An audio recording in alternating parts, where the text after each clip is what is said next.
ஒரு average middle class ஃபேமிலியோட biggest dream என்னன்னு உங்களுக்கு தெரியுமா?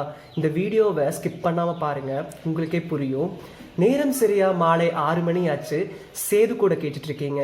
Rich background born with silver ஸ்பூன்னு சொல்லுவாங்க பார்த்தீங்களா, அவங்களுக்கெல்லாம் இது தெரியுமான்னு தெரியல. தாத்தா பாட்டா சொத்தை எல்லாம் வச்சிருப்பாங்க பார்த்தீங்களா, அவங்களுக்கும் இது எல்லாம் கடந்து வந்திருப்பாங்க கூட தெரியாது. ஆனால் ஒரு மொட்டு எப்படி மலராகுது பார்த்தீங்களா, அவ்வளோ ஸ்டேஜஸ் இருக்கும்.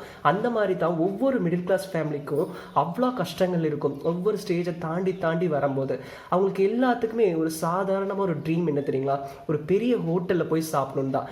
This is so called biggest dream of many middle class ஃபேமிலிஸுங்க. உண்மையாகவே இது ஒத்துக்கணும். அப்படி ஒரு நாள் நம்மளுக்கு சந்தர்ப்பம் கிடைச்சி அந்த பெரிய ஹோட்டலுக்கு போகும்போது மெனு கார்டு வாங்கி பார்ப்போம். நிறையா பேஜஸை தொலாவி பார்ப்போம்.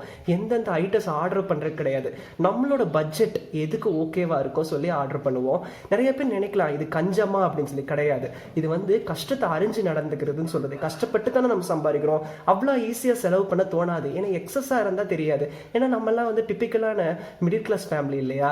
அதனால எல்லாம் பண்ணி முடிச்சதுக்கு அப்புறம் வெளியே வரும்போது ஒரு திருப்தி இருந்தாலும் ஆனால் கண்டிப்பாக அதை யோசிப்போம். இதெல்லாம் நம்மளால சாப்பிட முடியாது, இருந்தாலும் நம்ம வாங்கிட்டோமோ சொல்லிட்டு வகுறு முட்டை சாப்பிட்டு தான் வெளியே வருவோம். இதுக்கும் சின்ன ஹோட்டலுக்கு எந்த வித்தியாசம் இல்லையே, நம்ம இதுக்கு தான் ஆசைப்பட்டோமா?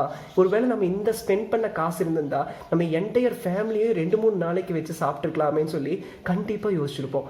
இந்த மாதிரி எல்லாம் மிடில் கிளாஸ் சுச்சுவேஷன் நீங்கள் அனுபவிச்சிருக்கீங்களா? இல்லை உங்களுக்கு தெரியுமா? அப்படி இருந்தால் மறக்காமல் லைக் பண்ணுங்கள். உங்களுக்கு இந்த மாதிரி ஏதாச்சும் எக்ஸ்பீரியன்ஸ் இருந்தால் மறக்காமல் கமெண்ட் பண்ணுங்கள்.